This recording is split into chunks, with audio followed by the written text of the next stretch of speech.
Cerita Nabi Adam alaihissalam itu penting banget buat kita ngerti Islam. Cerita ini langsung nyambung ke asal-usul kita sebagai manusia, dan ngejawab pertanyaan-pertanyaan penting. Kayak kita ini siapa sih? Terus ngapain kita di sini? Cerita ini ngasih kita petunjuk yang gak lekang oleh waktu. Jadi dasar buat kita ngerti soal Allah, tujuan hidup kita, sama perjalanan hidup kita ini. Kalau kita ngerti gimana Nabi Adam diciptain, kita jadi ngerti inti dari kita hidup sebagai manusia, yang diciptain Allah SWT dengan tujuan yang mulia. Cerita Nabi Adam ini bukan dongeng ya, tapi kenyataan sejarah dan juga spiritual, yang ngebentuk kita mandang dunia dan juga akhlak kita. Cerita ini ngingetin kita kalau kita ini punya tempat istimewa di antara ciptaan Allah. Kita dimuliain, tapi juga diuji dengan pilihan bebas dan tanggung jawab. Pelajaran dari hidup Nabi Adam. Cobaannya, sama keberhasilannya itu masih kerasa banget sampai sekarang.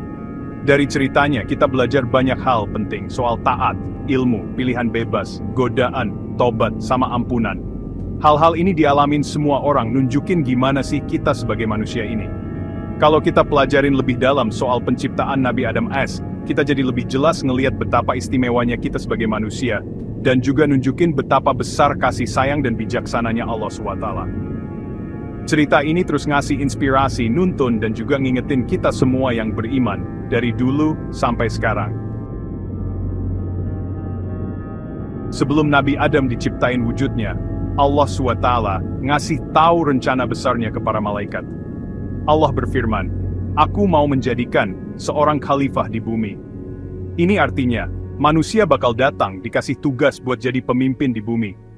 Para malaikat yang kerjaannya ibadah terus, jadi penasaran dan nanya, "Ya Allah, apa engkau mau ciptain makhluk di bumi yang nanti malah bikin rusak dan numpahin darah? Padahal kan kami selalu muji dan nyuciin engkau." Allah ngejawab, "Aku lebih tahu apa yang kalian gak tahu."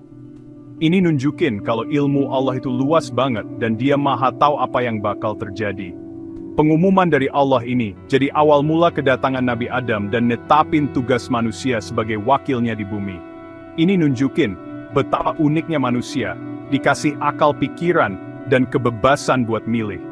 Kemampuan buat milih ini bakal jadi ujian utama buat mereka, dan juga bisa bikin mereka jadi baik banget atau malah jahat. Obrolan antara Allah sama malaikat ini jadi pembuka yang penting banget, nunjukin betapa pentingnya penciptaan Nabi Adam. Nabi Adam AS itu diciptain langsung sama Allah SWT dari tanah liat. Allah nyuruh malaikat buat ngumpulin tanah dari semua bagian bumi. Ini jadi lambang kalau manusia itu bakal macem-macem jenisnya. Tanah yang beda-beda ini udah jadi pertanda kalau nanti keturunan Nabi Adam bakal punya suku, sifat, dan ciri-ciri yang beda-beda juga. Tanah liatnya dicampur air, jadi lumpur yang lengket. Terus jadi lumpur hitam yang agak bau. Dan akhirnya jadi tanah liat kering yang kalau diketuk bunyi kayak gerabah. Terus Allah SWT ngebentuk wujud Nabi Adam dengan tangannya sendiri. Ini kehormatan besar banget buat kita manusia. Badan Nabi Adam itu diam aja nggak bernyawa buat beberapa waktu, diliatin sama malaikat dan iblis. Tahap penciptaan ini ngingetin kita kalau asal kita itu sederhana dari tanah, dan ke tanah juga kita bakal balik. Tapi meskipun asalnya sederhana, ada kekuatan besar di dalamnya, yang nunggu buat dihidupin sama tiupan dari Allah. Setelah badan Nabi Adam sempurna, Allah SWT niupin rohnya ke Nabi Adam. Tanah liat yang tadinya mati jadi hidup. Begitu hidup, Nabi Adam langsung bersin terus bilang, "Alhamdulillah." Terus Allah jawab, "Yarhamukallah." Kejadian ini jadi tanda awal Nabi Adam sadar dan punya hubungan langsung sama penciptanya. Habis itu, Allah ngasih Nabi Adam hadiah istimewa, yaitu ilmu pengetahuan. Di Al-Quran disebutin, dan Dia ajarkan kepada Adam nama-nama semuanya. Malaikat aja nggak bisa nyebutin nama-nama benda itu. Mereka ngaku kalau ilmunya terbatas. Allah ngajarin Nabi Adam nama-nama ini, artinya Nabi Adam jadi lebih ngerti sifat dan guna dari segala sesuatu. Kemampuan Nabi Adam buat punya ilmu ini, bikin derajatnya jadi tinggi dan beda dari yang lain, nyiapin dia buat tugas-tugas berikutnya. Setelah Nabi Adam hidup dan dikasih ilmu, Allah SWT nyuruh semua malaikat buat sujud ke Nabi Adam. Al-Quran bilang, "Dan ingatlah, waktu kami bilang ke malaikat, sujudlah ke Adam, terus mereka semua sujud, kecuali iblis. Dia nggak mau sombong dan jadi termasuk orang kafir." Sujud itu tanda hormat, ngakuin kalau Allah udah ngasih kedudukan istimewa buat Nabi Adam.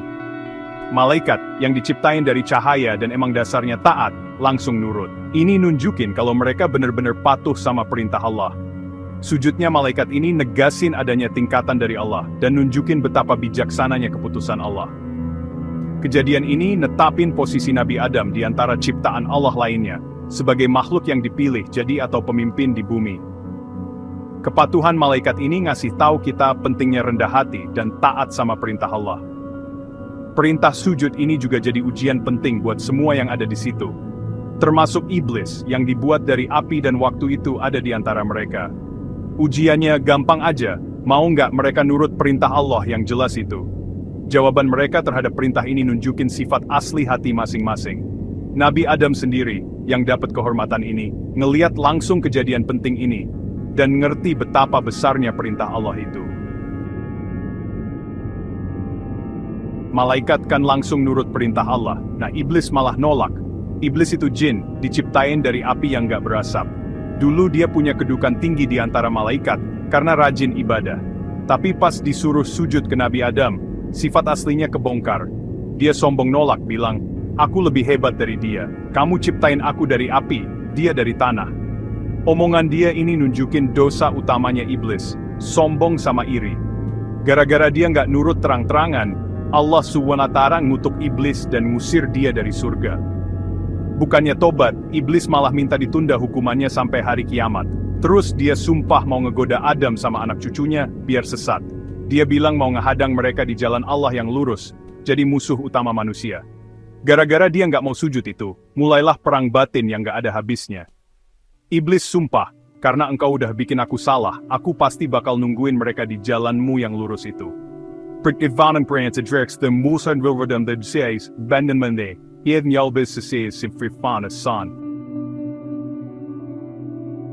Setelah kejadian-kejadian penting pas diciptain, Nabi Adam AS tinggal di surga.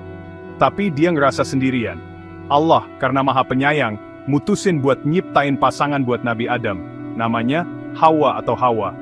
Hawa diciptain dari tulang rusuk kiri Nabi Adam. Ini artinya ada hubungan yang dalam banget dan kedekatan alami antara laki-laki sama perempuan. Pas Nabi Adam bangun dan lihat Hawa, dia langsung ngerasa nyaman dan sayang.